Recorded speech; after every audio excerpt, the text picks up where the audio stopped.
Hey friends, welcome back. We got a whole bunch of stuff to do today. We got things to prune, things to trellis, things to plant, and just a lot to get done here in the garden. So come along with me and let's get it done together. Okay, if you watched my last few videos, you've seen me talk about planting these and then changing my mind or not knowing where I want to put them. I've decided it's not going to be a special spot like I said previously. It's just going to be over there. The landscape is full. I just don't have a spot for them in the landscaping because I already planted them before these were gifted to me. So they're gonna go over there and they can just be something pretty out there. Let's go do it. So I've been keeping these onions here to collect the seed, which I did last year, and I have so many seed left over. And then this year what I'm gonna do is I'm gonna take one of each variety that I planted and set it aside to collect its seed next year. But I have enough seed for the next spring. Whenever we start seed, I have enough. So I don't need to keep these. They don't need to be here anymore. Let's just pull them out. I will use them in the kitchen though. Anything that's not too tough and fibrous or yellowed can be used in the kitchen as onion.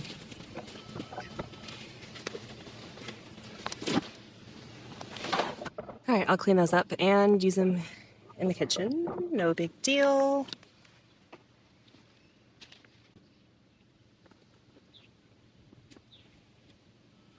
Okay, now these are calendula, see?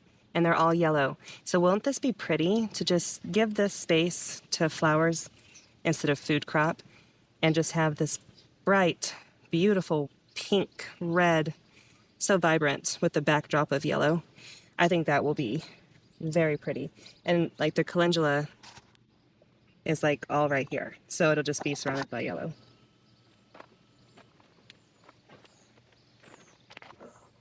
That'll be nice, right?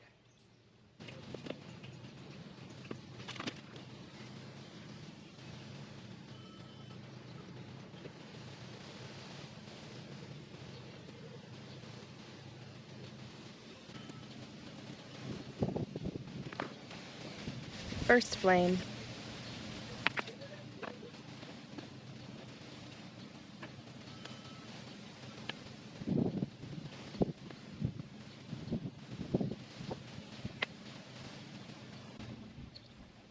The drip tubing weaves, so it's perfect. Right in the middle of a weaving part, this will fit, and then this will fit right here.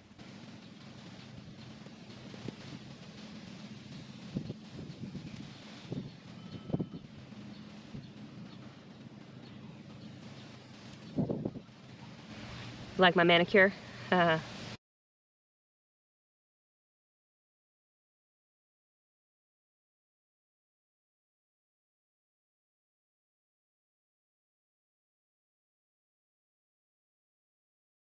Well, I just threw them in a tote over there. My kitchen sink's not cleared out, so I probably should have done that, but I'll take care of those onions in a sec. Okay, so we're running out of daylight. So what's left is sweet potatoes, more sweet potatoes, and some random bags. I'm gonna do those tomorrow. They'll be in this video though, okay? So it's the next day and we are going to do more sweet potatoes because I have more sweet potato slips. So we did a video as part of a collab. So Gail at Gail Southern Living hosts a collaboration called Weird Container Growing 24.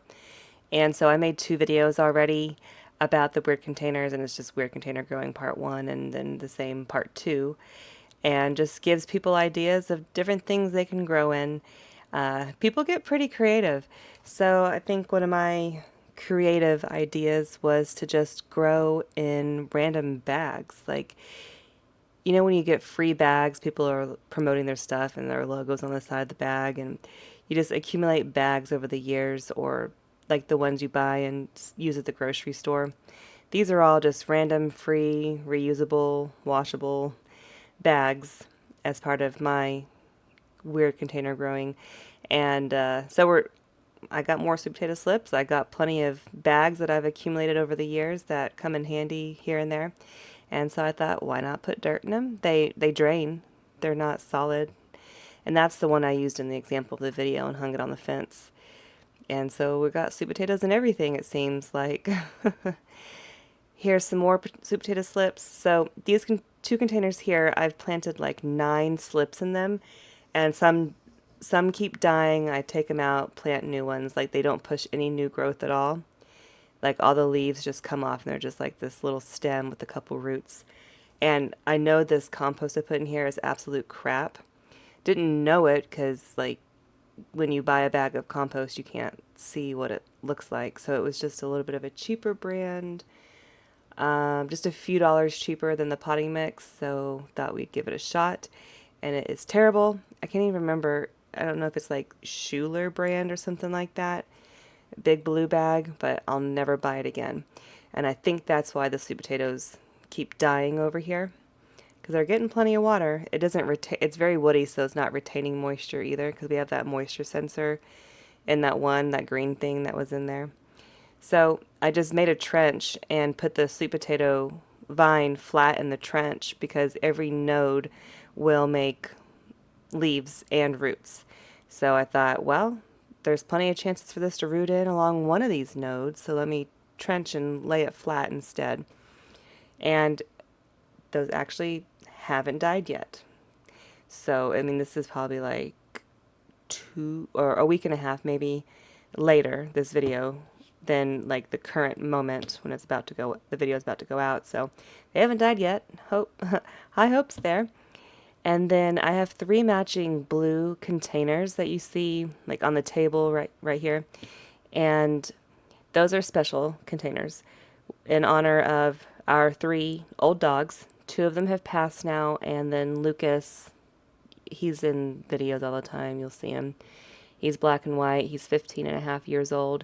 And so in honor of them, we bought them 3 matching pots since they all grew old together. And we wanted to have special containers in honor of them. And I'm actually going to do a video about that. So those 2 over there to the right have been potted up, and that'll be a separate video just in honor of them. But Lucas is still with us, so I thought I can use that container because I don't need to plant it special for him. He's still with us. And so sweet potato was going in that other blue pot. Okay, so see all this? Do you see this? That is my bag of corn seed. Oh, and that blue bag right there. That blue bag's that crappy potting mix. Yeah, it's like Schuler brand. That's what I was talking about. It's absolute junk.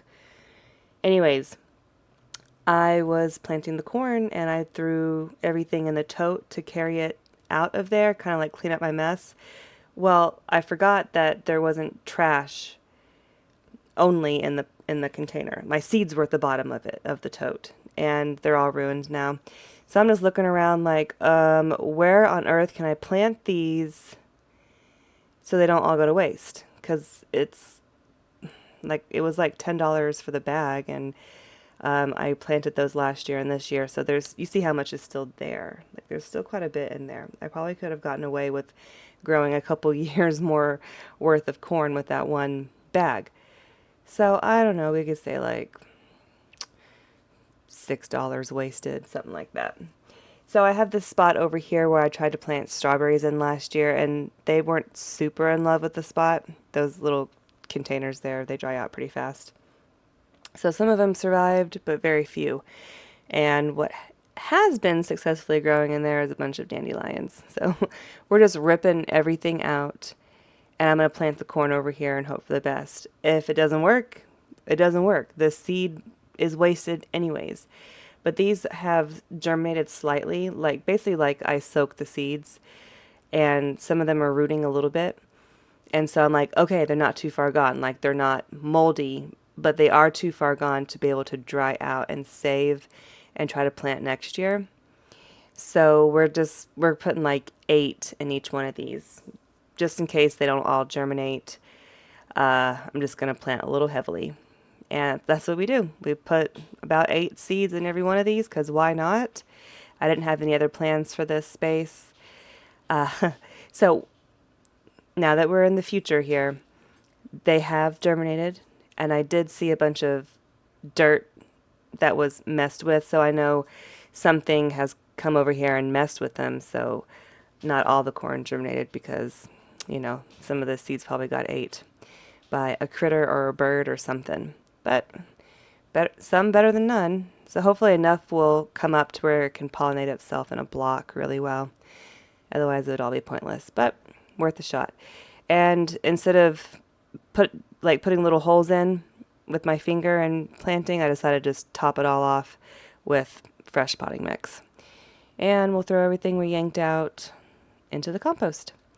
Now, while we're at it, instead of just doing the sweet potatoes and dealing with the corn, we're also going to handle some onions.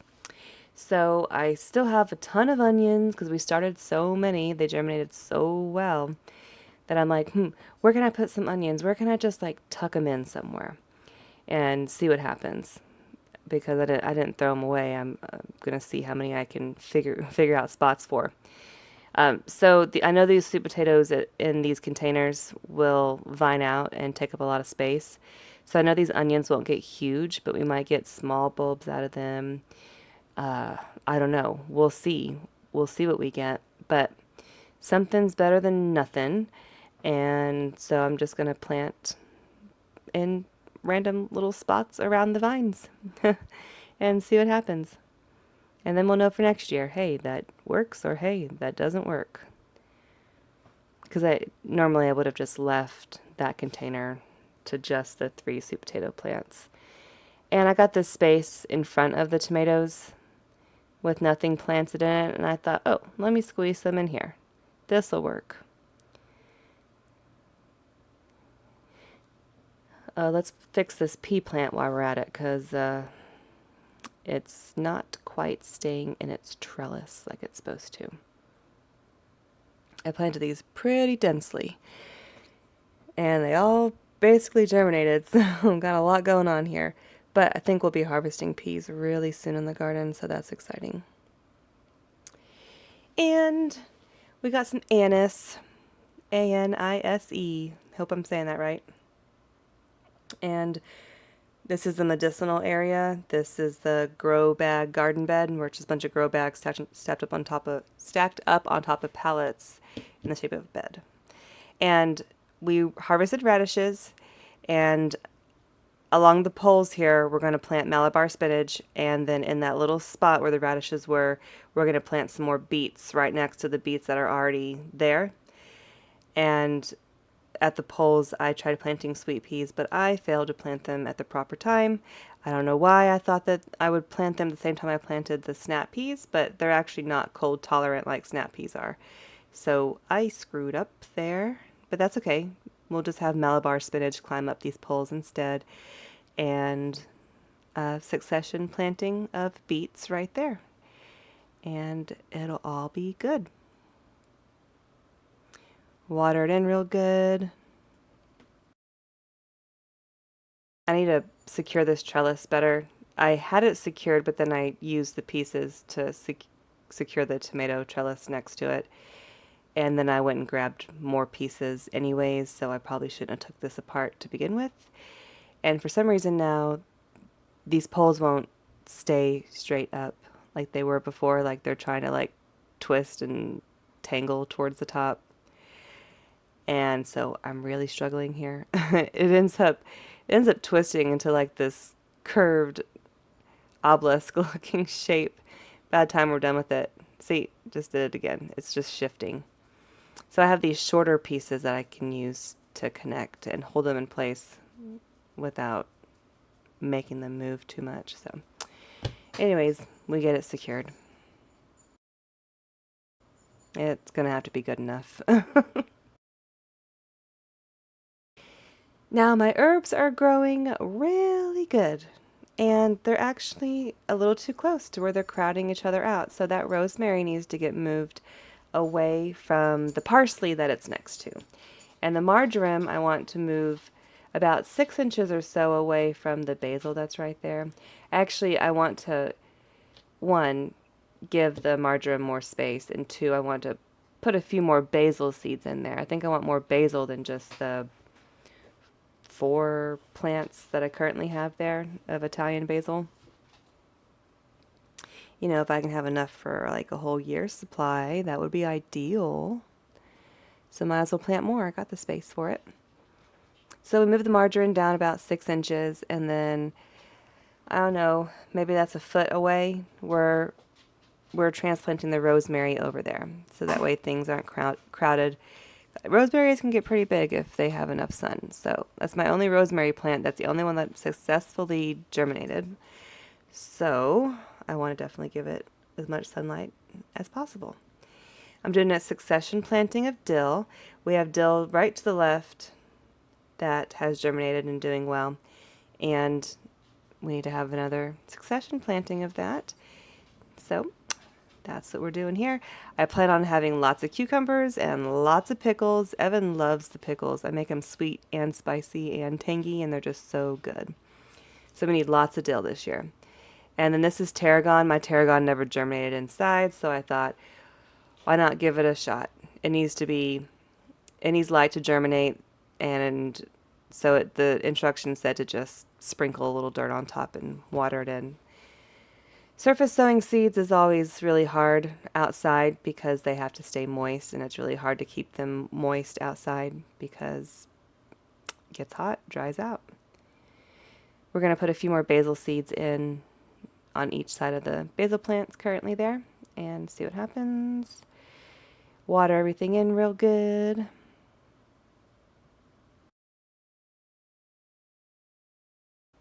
Oh, and this is actually a different day. You see, I'm wearing a different outfit. I just recorded a bunch of different tasks that don't usually make it into a video, but I thought I would just put them all in a video together, a garden task video. So this is a totally different day. I see that now, different outfit, but something we got done, so why not show it? This is thyme. The thyme, if you noticed, was getting crowded out by the oregano and the savory that it was next to. They were really bulking up. So we got to move this thyme over here. And now we have the entire perimeter planted with culinary herbs. And that's exactly what I was going for. The outside border to be culinary herbs all the way around while the inside is tomatoes. And yeah, good. So this is about the end of the video, so I just want to tell you thanks for watching and thanks for being here. And feel free to like and subscribe, and I will pop up some more videos for you to watch. And I'm glad you're here. We'll see you next time, and have a wonderful day. Bye.